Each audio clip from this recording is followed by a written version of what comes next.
with that in mind, I have a question for you. Why do you think I have that question? What do you think the purpose of that question is? Like, why even include? Why do I even include it?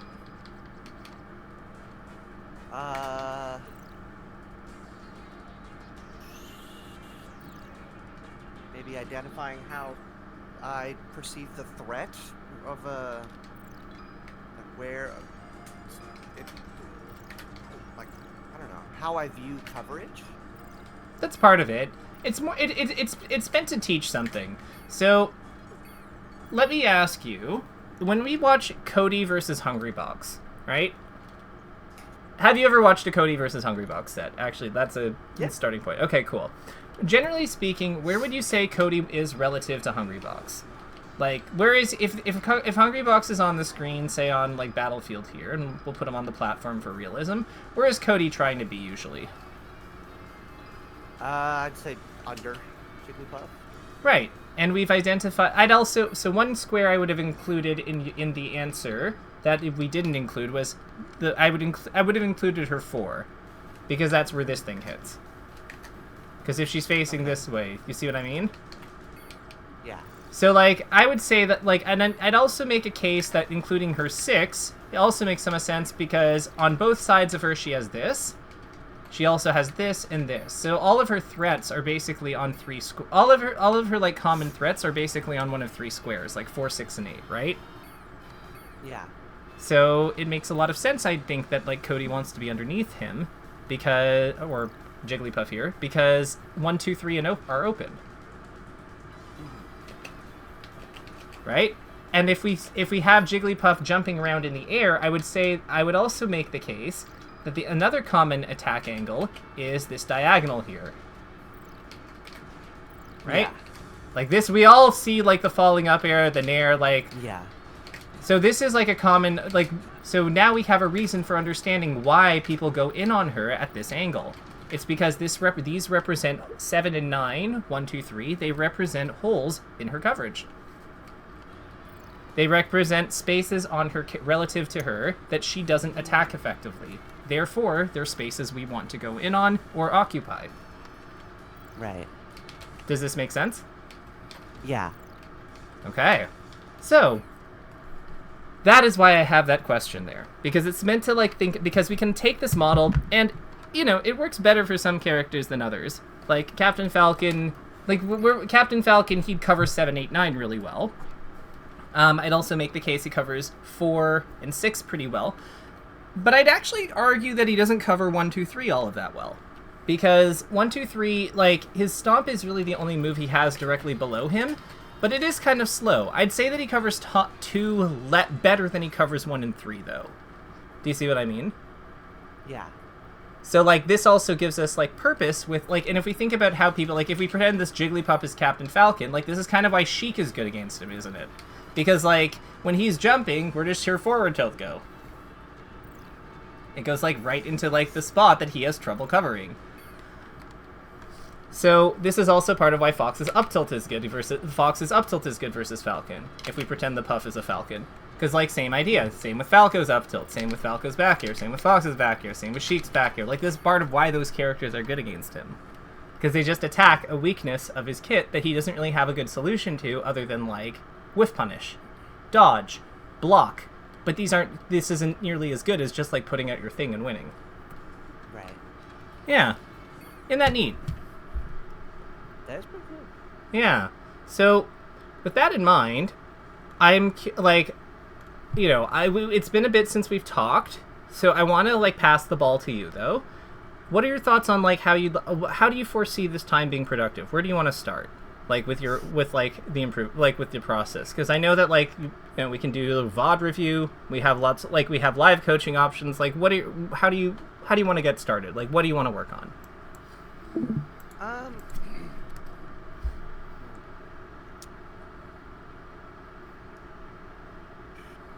It's a little...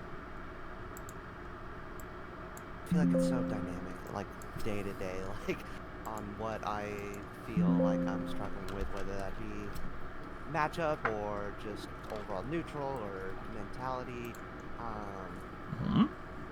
What I have been working on the past few days, I actually, funnily enough, the way it lined up this way, Cody owed me a little session for like months, and I just got it in with him literally yesterday.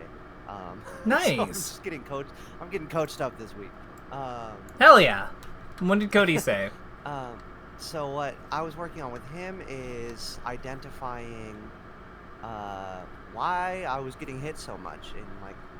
In the example we were looking at, it was VODs with my girlfriend, and where we identified that the issue, at least in that matchup, but I have found in like my practice sessions with some other players after the fact, seems to be a little more broadly applicable across just all of my matchups, and is that it was my jumping. I just kept jumping in situations where jumping was bad, and I'm either caught in my jump spot or at the beginning of my jump. Okay. And I feel like that alone, like I was playing against a player who I'd consider just like a little bit better than me the other day, felt so much better than usual, just focusing on not jumping within their threat range, basically. Gotcha. So what do you do instead?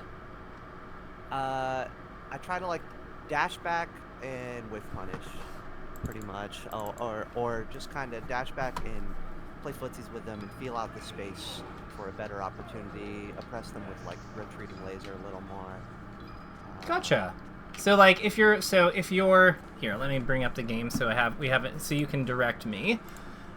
So basically, like if I'm the Falco on the screen here, and we're fighting this fox, like, you know, he's probably doing stuff like this, like this, like this, like this. Right. And like, so your solution is basically to like basically just get out of the way. Yeah. That makes sense. What if we want to hit him though? The way we broke it down is like if I'm just trying to like cover the space and do a good opening,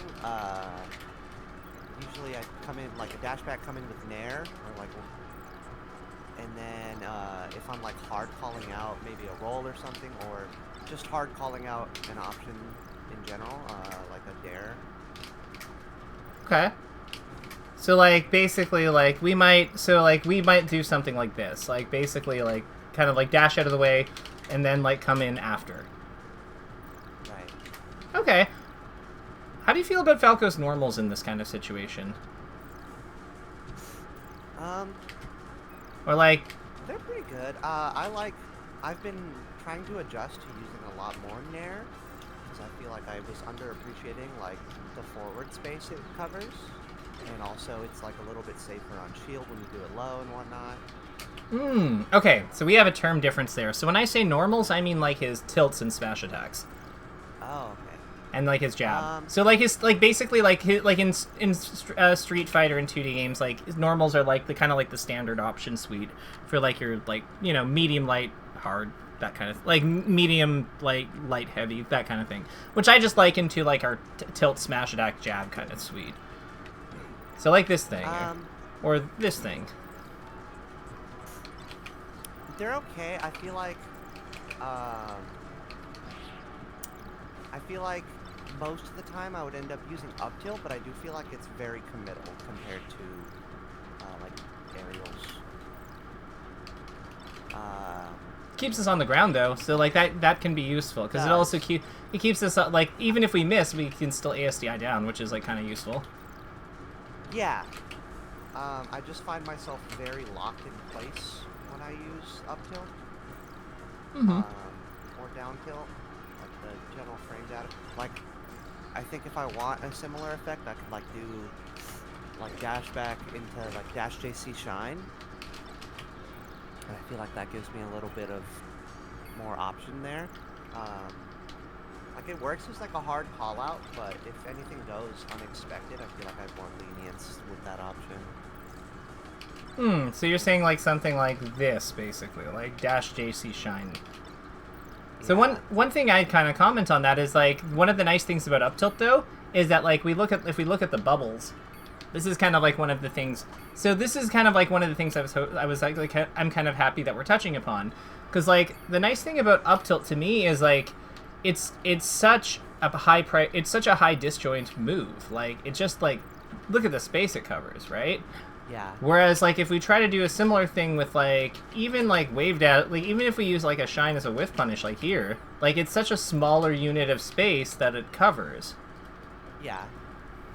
Like, it's tiny by comparison. We have to be so much closer to hit them. So, like, isn't the space that, like, the fact that we don't have to be as close, isn't there, there's got to be some value in that. See what I mean? Yeah.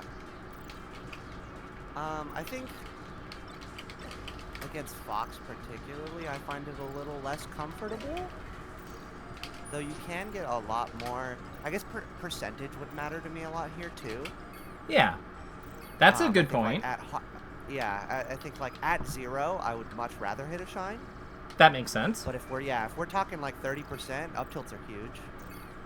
Yeah, so then honestly, that's a good observation, and maybe something that I didn't really consider when I created this example here on the screen. But like here, like this is just so money. Yeah.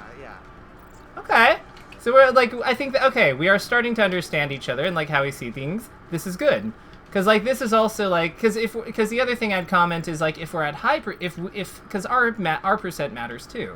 So like if we're at 20, I think that this up tilt makes a ton of sense. But if we're at 120, maybe less so, because like it's no longer like ASTIing down is no longer an option for us. So if we like incur the trade or something, like that kind of like we kind of go off a little bit. So no, this is good. Okay. How often would you say, as part of your solution, how often would you say you're using the tilt, like your like other moves, your other tools though? Like, is it mainly because mainly you're kind of like saying that like we're gonna do this, we're gonna do like this, we're gonna do this, we're gonna do this probably, we're probably gonna do stuff like that. But like how often do these other things come up? Because like this is a very powerful opener, I'd say. I definitely do use it in points. Mm-hmm. But in neutral, it's generally only up tilt, or if I'm like really spacing something out, or I feel like they might try to just like straight up run at me, like the Fox is just trying to like just run in shine, or run in grab. Like spacing like a max distance like forward tilt, I'll do that. Down tilt I tend to only really use in like scraps as like a timing mix-up. Yeah, so like, see, this thing is something definitely within our wheelhouse then. Yeah. Okay, that makes sense. That's good. Okay. No, this is good. This is good. So like because the reason I'm asking about this is because if we think about, I like to think about things pretty heavily in the neutral game rock paper scissors. So like that's like the third question, like where it's like, we have undershooting, we have overshooting, we have whiff punishing, and like, not perfectly, but I like to think that those three exist in somewhat of a loose rock paper scissors system, in that whiff punishing tends to be pretty good against undershooting because we're dancing outside the range of the opponent's move, or like drifting outside of the range of the opponent's thing and then hitting them afterwards. It is attacking on the second beat to undershooting's attacking on the first beat. Overshooting is usually very good versus whiff punishing for that reason, because overshooting's assumption is the opponent will not defend themselves, so it charges directly into their space and whacks them. And then finally we have like, it is like essentially proactively attacking on the second beat. Like it is preemptively attacking on the second beat after using the first beat to like close distance. Whereas whiff punishing is just like pure reaction until like, it's just evasion until Q.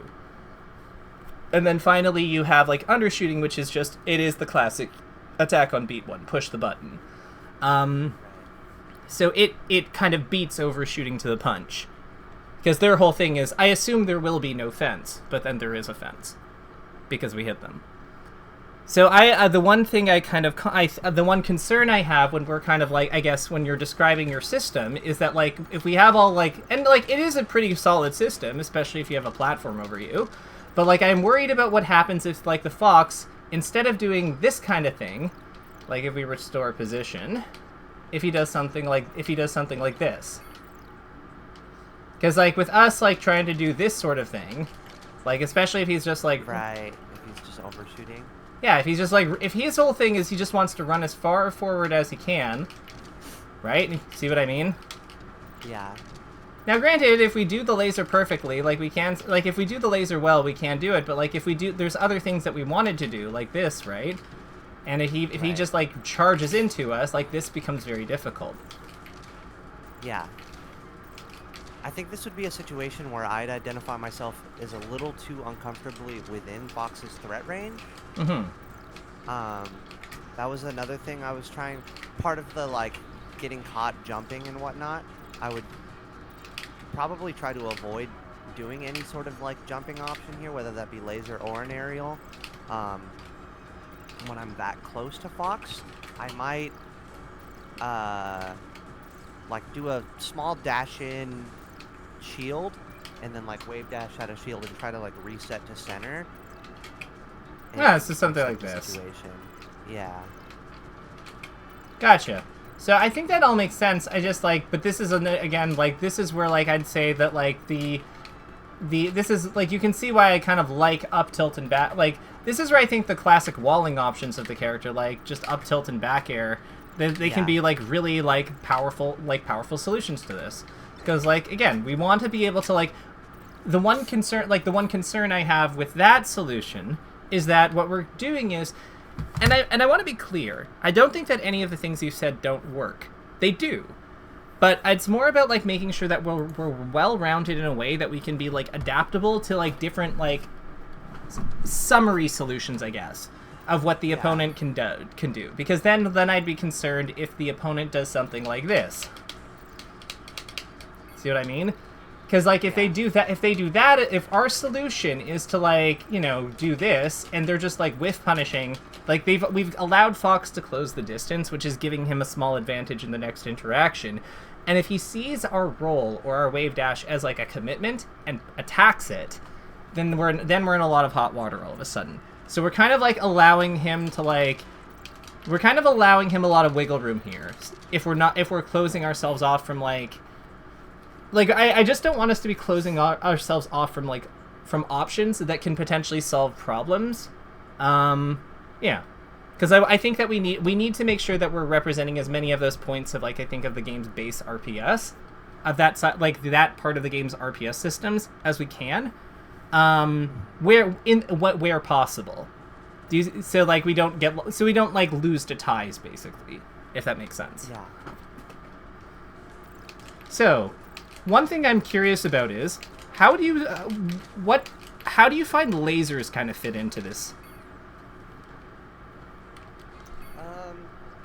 When I'm at more of a distance, I kind of just use my lasers to be annoying and get percent.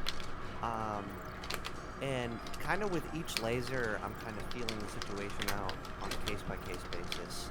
Okay. What I'm like looking for is an opportunity where I can kind of feel what they are going to do and try to call it out with a laser to get me in a situation where I have frame advantage. Gotcha. Something like there was a little bit of like people talking about, I think it was fiction talking about it on Twitter, and I agree with it, and I think it's been a lot more present on my mind of like really trying to focus on finding openings that don't always involve my opponent making a mistake. I want to make my opening rather than have it be handed to me, you know? Yeah. This kind of relates to... No, go ahead. When it is handed to you, it's, you know, that's good and all. But if you're only looking for whiff punishes and then you play an opponent that's not making as many of those mistakes in neutral, you're gonna, you know, find yourself not being able to get as many of those openings. Yeah. I'm almost wondering, I feel like you've gone through some pretty big, some development. It sounds like your play has evolved quite a bit since the lesson with Cody. So I'm thinking it might be good to get some like footage from I think it might be good to have, do you have any footage from that player that you fought recently? Do you think there's any like value in going through that, or do you think that looking at like a pro or something would be more useful?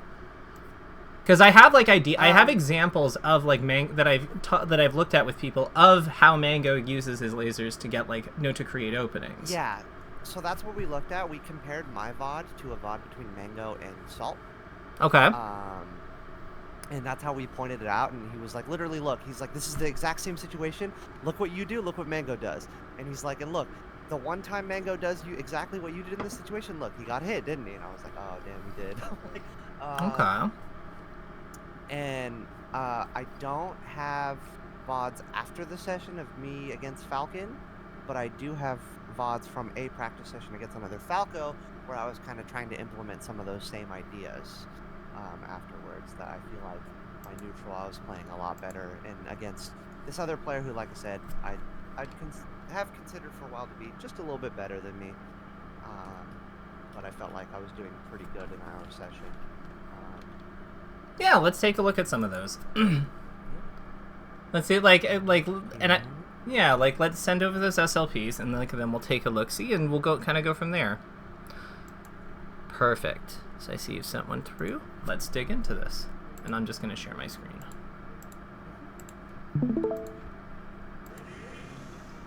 And let's just slow this down a little bit. I'm assuming that you are Ogre. Yeah. Okay, perfect. Wait, is this Casey? Cassette tape? Oh, cassette tape, okay. Yeah. Okay, gotcha. That's okay.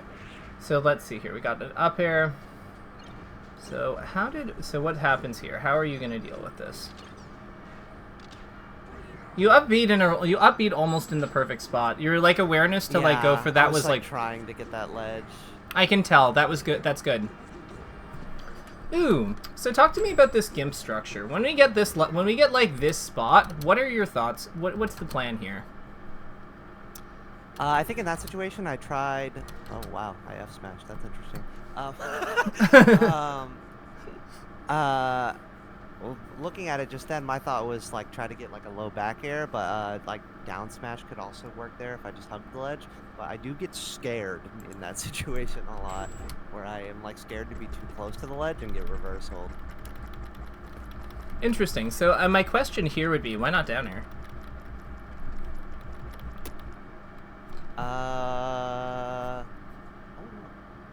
Yeah, so like, and probably because we're scared of being reversal, but like, what do you think? Like, so why do you think I'm suggesting down air?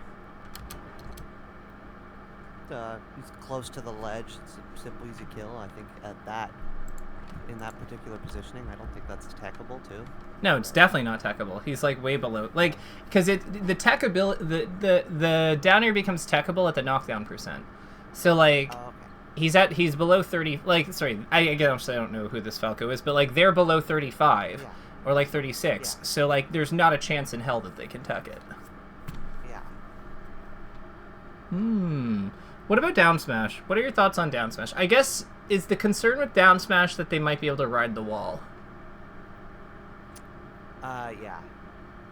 I agree. I think down air makes a lot more sense for that reason. In fact, I also think that like down air makes sense because you can kind of do it early and then use the invincibility on his legs to like to set up the down smash after if you miss. You know what I mean? Like if we kind of spin with it and then like they're hugging the wall super hard, we can kind of like do a follow through action if we have time. Whereas with down smash, like once we like swing with it, we're kind of committed. Whereas with down air, 9 frames of L cancel lag is not as long as Falco's up B duration, full up B duration. So like we might be able to like make something out of it. So why do you think you F smash here instead? I think had I not walked 8 miles away, it could have caught him on his way up and just set this up at the minimum into a situation where it's just like the easiest edge guard of all time. But isn't the power on F smash doesn't the power on F smash always like ensure that like I guess if you weak hit it, it doesn't, but like doesn't it always mean that they can tech it? Yeah, but I guess I don't think they I wouldn't imagine them to be. It's a tough one. It's a tough contact in a situation where they would have like. Yeah, they'd have to do a Wizrobe smash DI, like for sure. Yeah. So, like, again, I'm not saying it's the most realistic tech. Like, I think that the F-Smash, if they have Smash connects, they are probably dead. But I guess my question, like, the way I'm looking at it is, it's just, what does this give us that the other things don't give us as well, you know? Right. Yeah, so we don't have to dwell on that. I just wanted to kind of, like, ask about that one, because... Yeah. Yeah. Alright, so let's see here. Ooh, okay. So let's see here. So you're trying to use your, like, not jump in bad spots here. So let's see here. Let's see how we do about that. So I'm liking, so we got lasers, we got backers. I'm not liking how much we're getting stuck in our shield. Do you use shield? Would you say that shield stops, like, are a common thing for you, or, like, just kind of waiting in shield is, like, a thing that you use a good amount? Yeah, it's a, like, bad habit that I've, like, been working on, kind of stopping. I tend to, in a lot of situations, especially when I am unsure as to what to do. Like now would be a good example. Yeah, like that. Yeah, exactly. That is. I didn't know if he was gonna just, like, maintain a pressure sequence or something, and I didn't know what to do, and I just held shield. Okay, so let's dig into this one, because I think, like, shine grabbed and stuff a lot. Okay, so I think that this is a habit that I think that, like, if we could, like, break it or find alternatives for, would represent, like, a good amount of, like, value to you, right? Because I imagine this is probably how you said it's your girlfriend's Dow, like the super technical Falcon. Yeah. So I imagine that this definitely counts us versus her somewhat, because Falcon really likes getting grabs. Yep. So let's talk. So emotionally, what do you think is like when you're unsure here? What is happening upstairs?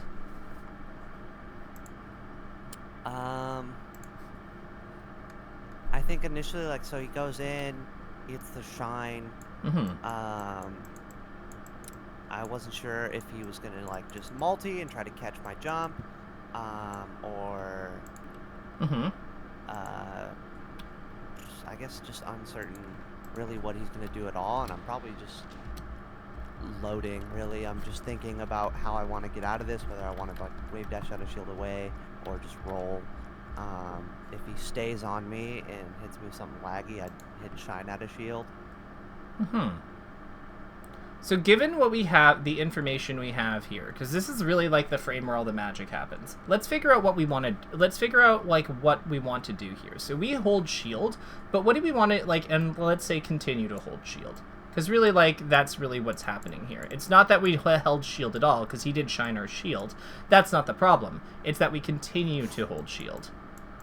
Yeah. Okay, perfect. And actually, it's not even that. I think that then what happens is we, like, ferret a shield forward, which is not the wave. Because then I think that he just, like, punishes us, like, pretty hard for this. Or no. Not sure where that fair came from. Yeah.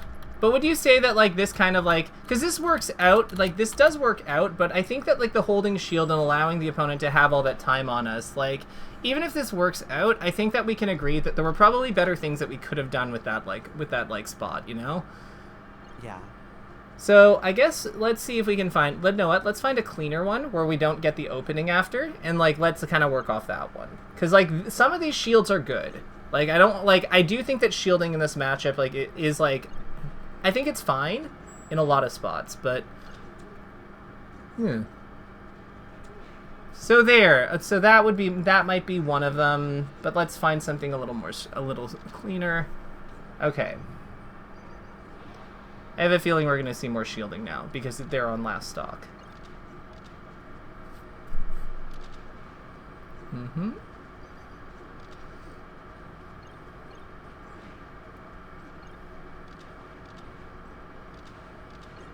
Yeah.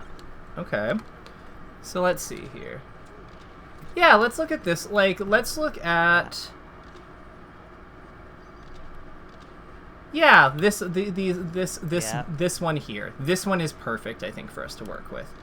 Because, like, we block, we hold shield, and then we continue to hold shield up. So the fact that the shield is held up makes me think you're looking for a shine out of shield.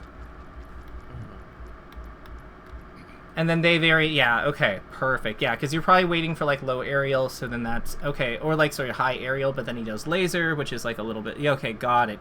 This makes sense. So, with that in mind, let's do our capture there, and let's just, on that image. Okay, so, what do you think? We wind up holding shield after the block string. What do you think, like, would make more sense as a play here? After we see that laser, go over us. I'd say probably wave dash out of shield back, and then I could probably, if they just go for their same course of action here, of just approaching him like that, I could just jump in with like a hard dare call out, get an opening. Well, let's just focus on one step. Let's focus on one step at a time, right? Because we don't have all that information. We can only work with the information we have on the screen. So like let's start with something simple. So we see this Falco, like the laser has gone over our shield. We hold shield here. So we're thinking wave dash, like instead of hold shield, we're thinking wave dash back. Right. Okay, that makes sense. So this is going to be the step that we're changing. So, like, what came before this? Like, what happened immediately in front of this? And if you're not sure, that's okay. We can take a look. Yeah, I'm not sure. That's okay. So, we fired a laser. They kind of, like, backed up. They were, like, full hopping over us. So we fire a laser at them, I think. No, we down air at them. So they shoot so we approaching down air, and they shoot a laser over us. So these would be important steps to capture, because that's how we'd wind up in this spot in shield. Do you see what I mean? Mm-hmm. So we approaching down air. Dare. And then we'll say misses. And then he, like the opponent, they, red Falco, our Falco. Dash jumps away. Away into short hop laser. High. Because it goes over us. So then shield. Shield.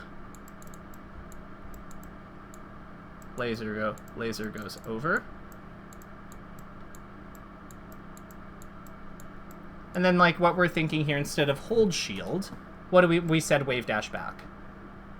Right.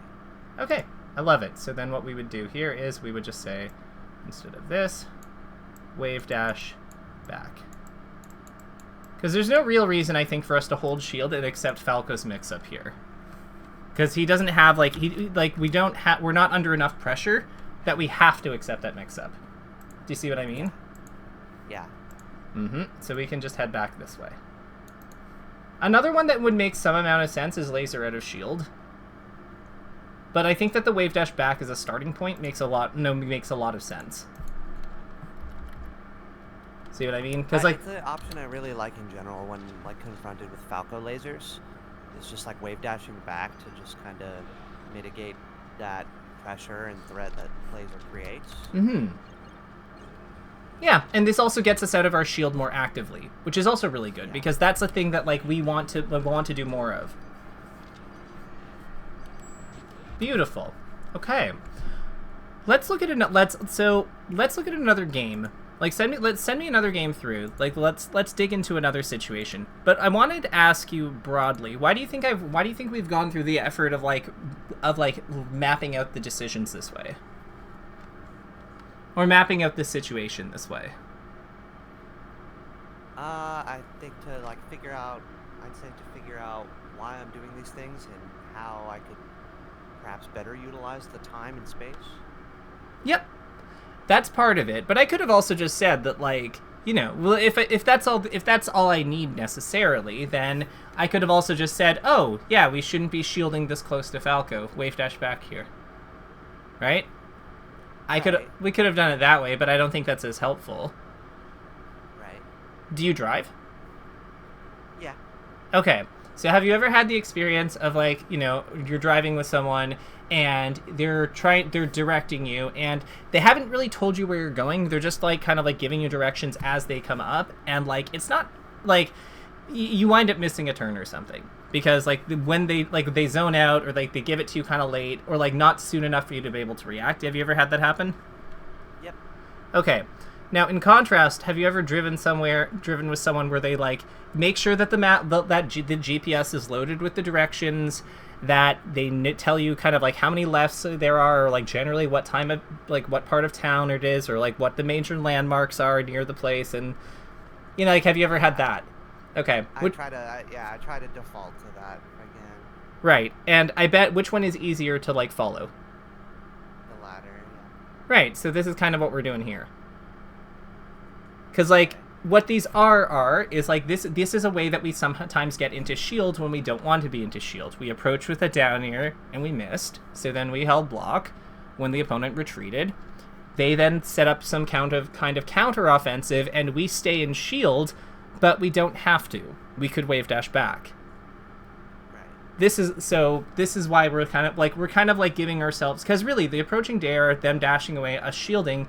is really just the entire process of us setting up the initiation where we like go into shield when maybe we don't have to. So then what we're doing is we're giving us a way to get out of there.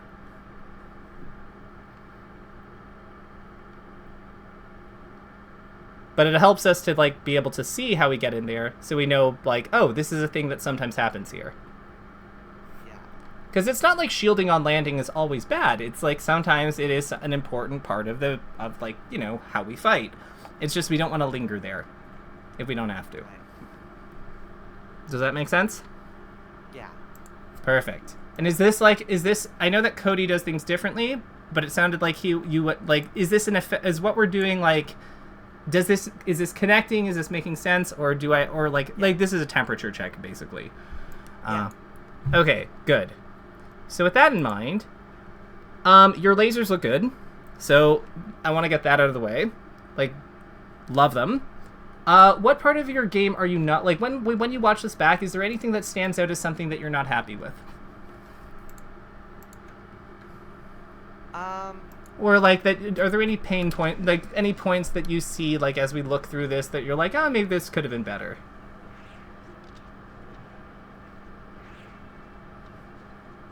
I think some of it is like my punish game, which I'd say a lot of it is just like a little bit of like solo analysis and practice. But I find myself getting a lot of small openings in neutral and not capitalizing off of them. Okay. And then also, you know, I got a little bit better with like working on the jump issue with Cody, but getting myself out of like disadvantageous situations is something that I tend to struggle with, and I just kind of metaphorically throw up all over myself like a baby and just what does that mean? But I don't know what that means. I just kind of, I don't know, like what actions is that? Like sometimes the brain turns off and I'm just mashing like shield grab, or I, you know, spot dodge twice, 3 times maybe in a row.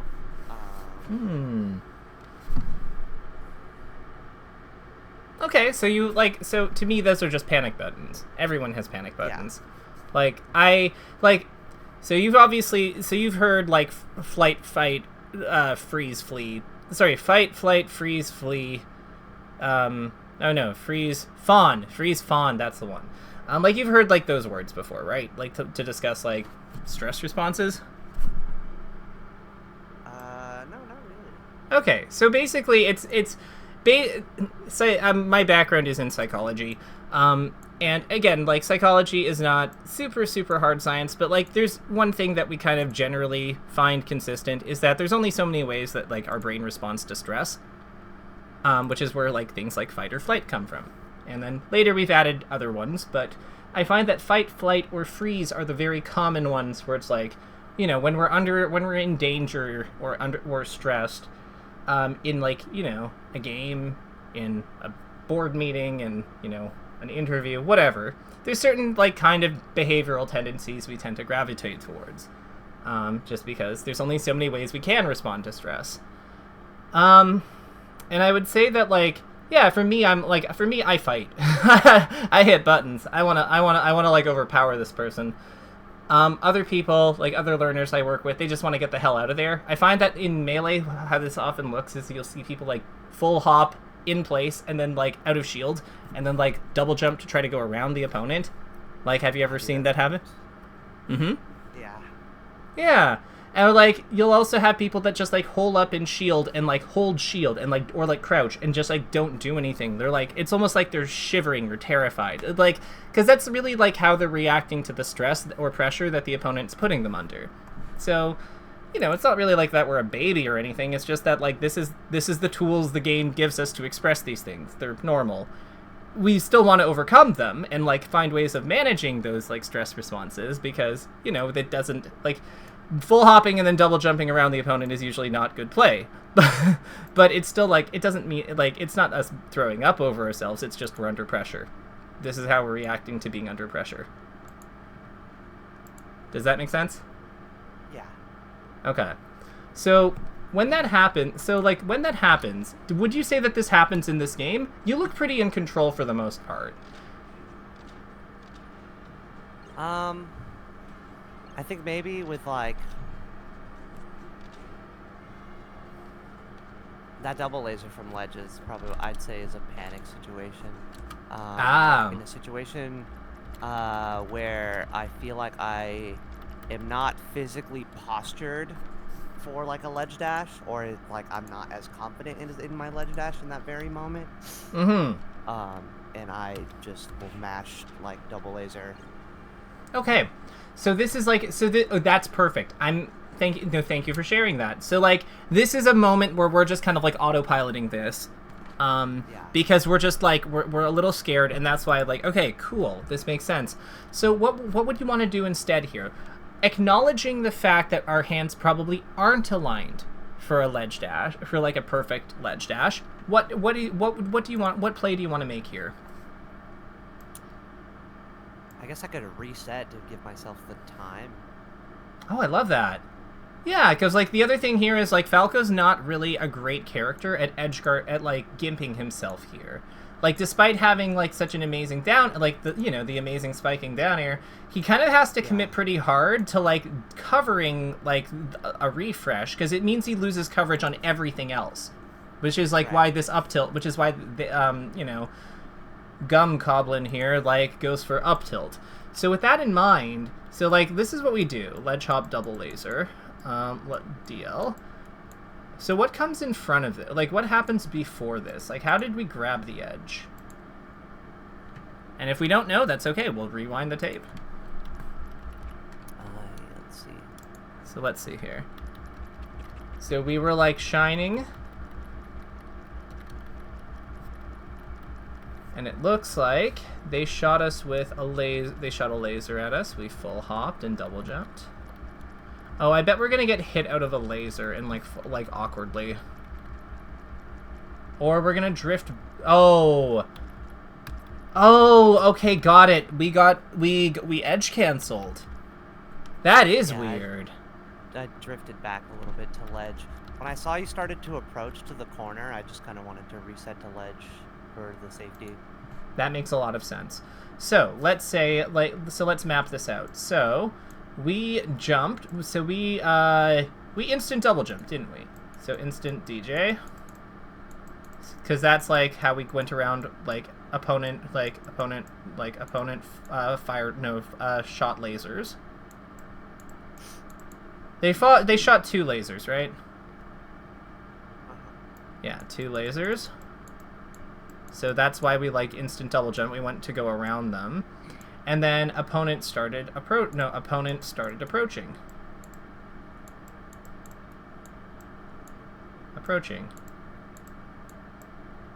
Got it. So then we fell to ledge. Fall to ledge. And then what was it that messed us up, we think? It's probably that we clipped the edge, didn't we?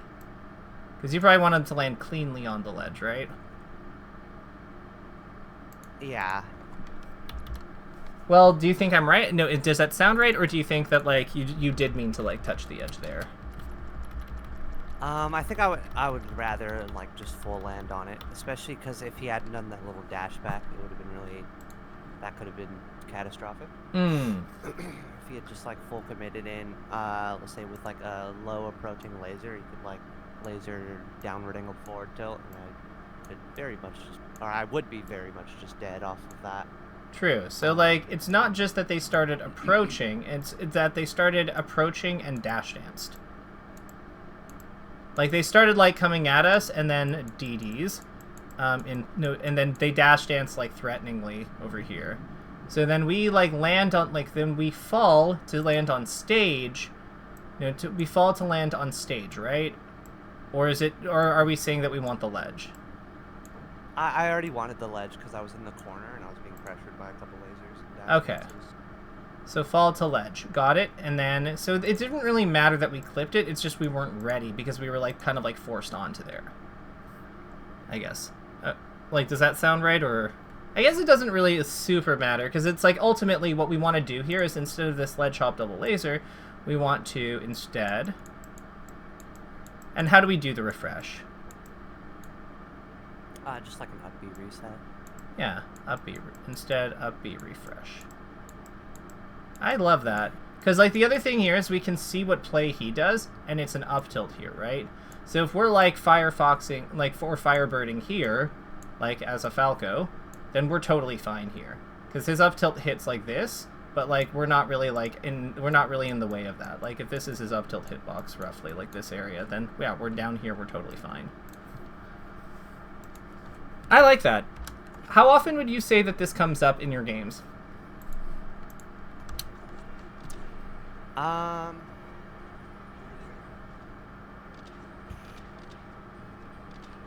think, at least in recent memory, I'd say between Fox, Falco, and Falcon, I end up in very similar corner situations a lot. Okay. So this could represent like a big improvement versus those characters. If it comes up, like if we can like do this, if we can like have a cleaner like way of like making decisions to get like produce like ledge dashes instead of like coming up with lasers at bad moments, like that could represent a big like improvement to our like survival rate. How would you feel about trying to apply some of this in like a live match? I'd be down. Okay, sick. Let's do that. So here's what we're gonna do. Let's set up spectator mode. So I'm gonna just like quickly run a soft reset on my Slippy, and then I will send you my spectator code. Have you done this before? Like spectator mode? Oh yeah, for like all my brackets. Okay, perfect. Yeah. So you know what? I figured, but you never know. Yeah. So yeah, and then once we do that, I figure, do you have a preference? Like, I figure unranked is fine for this because we're just trying like new things. Okay, perfect. Amazing. And then yeah, we'll just hop in. And let me know when you're in a game. So just in case we're not synced up. I don't foresee. Got one? Fox player. Yep, I see us. We're good. Perfect.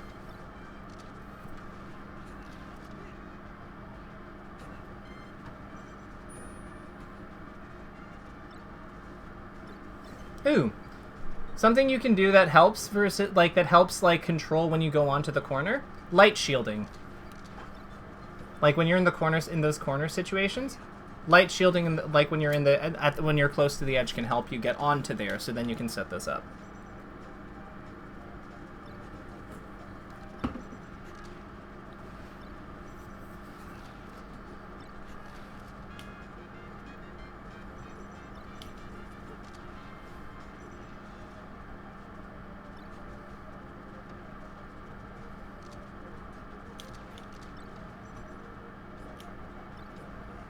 Oh damn. Whoever this fox is, they're pretty good. Yeah. I'm noticing. It's okay. They're strong, but so are we.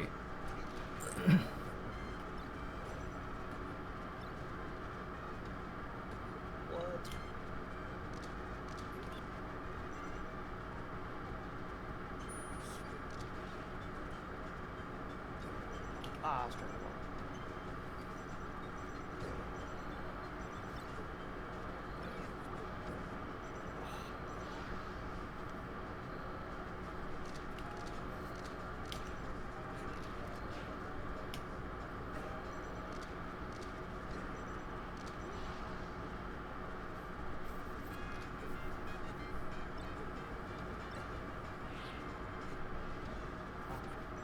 Interesting. So you don't take this. You don't take the next down air there. So like, because you did like down like. I was trying to do another shine. Gotcha. I would. Yeah. Okay. Let's fight somebody else. I think that they're gonna for implementing new things. I think that this guy they might be a little tough. Or actually, we'll try them one more time.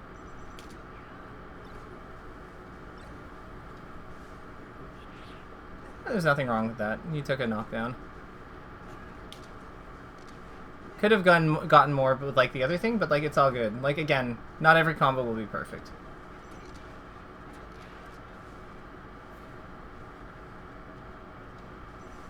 Okay. So you do a lot of the auto cancel back airs, but try to mix in. Try to delay them a little more. Like with your backflips, like watch the opponent, and then like because it'll also keep you access to Waveland away. And it'll also give you the access to like it'll give you like slow fall laser as well, so like it keeps your options more open.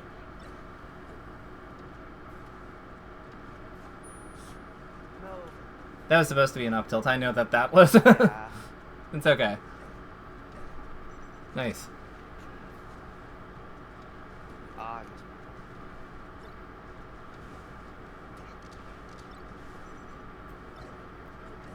Yeah. Up tilt in place. Let's go.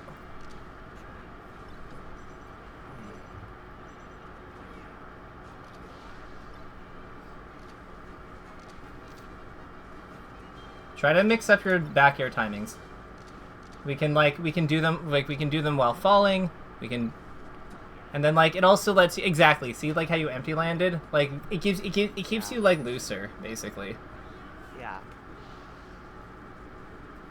And also lets you laser if they like respect the back air too much. You know what I mean? Like if they, because sometimes like people will like stay outside the auto cancel back air zone just be able to like wait for it. But if they're doing that and you notice they're doing that, then you can like take lasers there.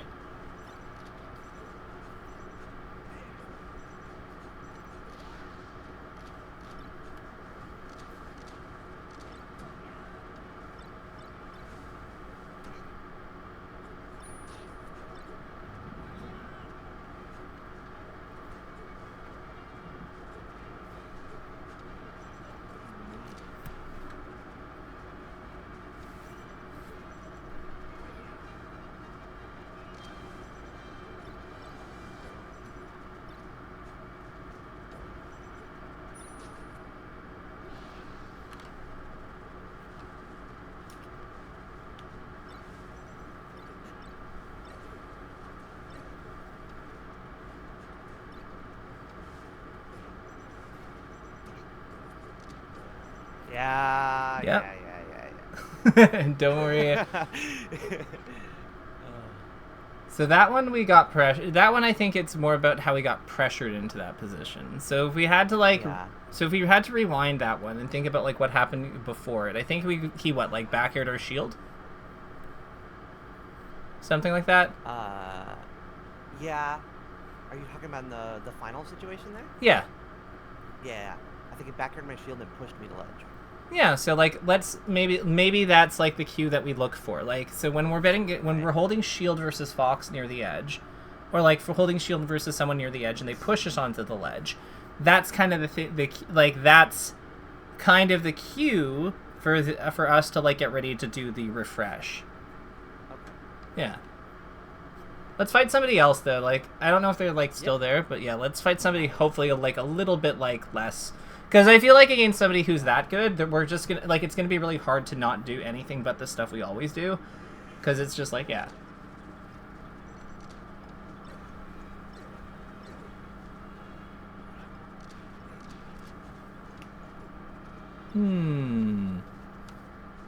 Okay.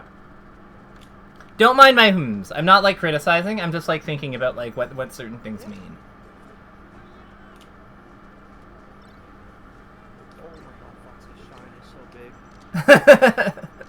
Yes, it is.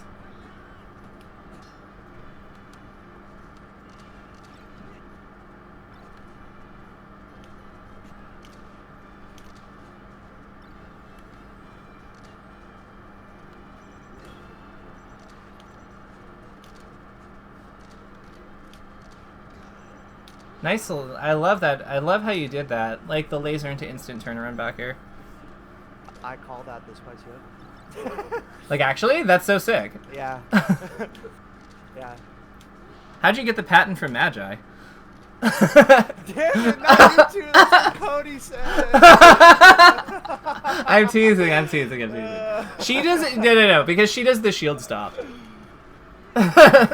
You did that one raw, but like, yeah, she does the shield stop one. I does not want to play me on the ground. Can you blame him? You're like beating the crap out of him on the ground. So like, he likes to full hop like around you basically. So here's what I'm gonna challenge you. When you can force like a full hop, try to cut into him with a full hop aerial, like a full hop rising nair. Like when you isolate a good full hop after, like if you isolate him into his shield with a laser or something, and you think he'll full hop or see him full hop, try to like actually beat him in the air. Yeah. Or punish his land, or like kind of like try to dance to punish his landing. One of the two. Oh no. Defend him. Whoa. Mm-hmm. I can see it. 600 ping. Oh my god. Oh, are they leaving? Yep, they're leaving. Okay, that was weird. Yeah, that's okay though. Let's hit like with our last 3 minutes. I think like let's hit pause and let's like talk about our takeaways, like what things that we want to take from this session going forward, like basically actionables. Because I think that would be good for us.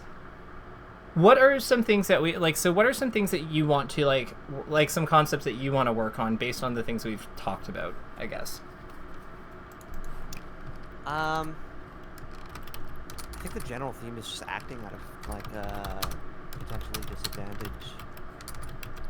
potentially disadvantageous situations. Mm-hmm. So we're talking about like how I'm acting under potential threat in shield or in the corner or from ledge. Mm-hmm. So like acting out of disadvantage with more purpose. Yeah. I think that makes sense, and that makes a lot of sense. And then I think how would we word like some of the improvements. So I think that like examples include wave dashing out of shield to stay loose / escape danger from holding shield in bad spot. Holding shield versus pressure. No pressure on stage. We can also go with refreshing when we're forced onto the ledge to allow for ledge dash. Yeah. What are some other ones that make? Is there anything else that came up that makes sense? I think those were the big ones. One thing on punish actually that I noticed that I want to kind of address with you, because I know that you said that like. I know that you said that punish is something that you're probably going to tackle independently. And I think that makes a lot of sense. Punish is the type of thing that you can do independently. But with combo game in general, have you ever heard of the concept of just like not letting the opponent go through you? Like, have you ever heard somebody worded like combo game to you in that way? No, I've not. Okay, so what we mean by that is, if you'll notice, Shine allows the opponent to go through you when you're comboing them. But this is not true for all of your moves. Like, for instance, if we were to down tilt, it doesn't. If we were to up air, it also doesn't. You see what I mean? Right. So what we mean by that when we're talking about don't let the opponent go through you is basically the idea that, like, when we're pushing someone in, like, this position to the edge, we don't want to let them go through us because it means that we can't do stuff like this F smash that I'm missing. You see what I mean? Like, because we already have them in such a good spot that, like, we don't want to We don't want to shine them here because, like, it allows them... It then means that we have to combo them across the stage again. Do you see what I'm getting at? Yeah. Yeah, so, like, it's almost like this is more powerful in this spot in some ways because if they DI, if we do this down air into... If we do this down air down tilt here, like, we still get, like, a lot of spike combos. Like, in this cases where they... Like... In a lot of cases, we still get a spike combo against a lot of simple DI, like basic DI somebody can go for. But in the case where like they DI away from us, we still have an edge guard to work with. Whereas if we shine, we potentially like we might be able to get a spike combo here. Like we could get this thing, which is really good. But like there is a risk involved. And like I'm not saying that shine is bad here, but I am saying that there's like a certain risk involved where like the opponent like does this and then we have to combo them across the stage again. Same with up tilt. Right. So like valuing moves that don't like have that problem, like even like Nair here is like kind of interesting for that reason, because if like even if they Omps attack it, you see what I mean? Yeah. Like it kind of like if he rolls into the corner, like I'm happy with that. Right. Yeah. So I think that like do you think that concept is something that like makes sense? Like does that concept make sense? Like can you see how that can be a useful way to kind of control the trajectory of the opponent and like create better punish sequences? Yeah, I've like only mildly thought about this in a small aspect of like when it comes to shine, but not even in the sense of like using something other than shine and more about like trying to pay attention to what side I'm shining on. Yeah. No, that's a great entry point into this. Yeah, I've yet to like put any of it into practice yet, or like actually work on it. It's more just like was a passing idea at one point. Yeah. So no. All of that I think makes perfect sense. But like you can see there's a lot of value to be had in like looking at it like this way, because this is also part of why like his down air slant can actually be used to like your advantage, because like you see like Falco's down air doesn't really hit straight down. If it did, it would be meteor cancelable. If it hits slightly forward. So like even here, this is how you can kind of use it as a way to like set up better tech chases, because it's like the opponent can't go through us on it if we hit the right side of them. See what I mean? Yeah. So like this is where like a lot of like the power of that double, like that KGH double down air comes from, is from like the fact that you have a pretty controlled like trajectory with like with where the opponent goes. Right. So yeah, I think that like combo game expansion, I think that like flagging that as like as a concrete takeaway, I think you'll notice like there's a lot of things you can do with it, and it opens the door to like a lot of like DI traps, because like one thing that like from Sheik that I always kind of like found weird like when I was first learning Falco is that like this kind of like DI manipulation to like just punish people for holding in, it's not really something that I see like talked about as much with him as like the Sheik players do. And I get that they're built differently, but like to me like the ability to get shit like that potentially gives you like a kill with down air, you know what I mean? Like that's so strong. Super lethal. Yeah. Yeah, so I feel like, so maybe like combo game expansion, like just the idea, continue to build on the idea of not allowing the opponent, and we'll bold this, not allowing the opponent to go through us, through us, and then a combo game expansion two, investigate how that. Now investigate how the above concept affects the opponent's DI, and how we can capitalize on it. And then the examples I'll be like, e.g., holding in versus holding out, and how how the former allows for nair dare, allows for like. Ken combos, for lack of a better term, Ken combo style follow-ups, and the latter makes bear and F smash deadlier. Alright, there we go. I think that this is a lot for you to chew on. These are pretty big concepts. Is there anything else from today that you want to see flagged, or do you think this is enough for you to get started? I think that's a pretty good starting point. I would definitely work on those. I think, from there I want to start working on those, and then also the next thing on my mind is like mentality stuff. Because that's definitely a different human. Yeah, so for next time, mentality. Like, we'll flag that. Do you have any idea on when you'd like to meet next? I'm gonna hit cut on the recording.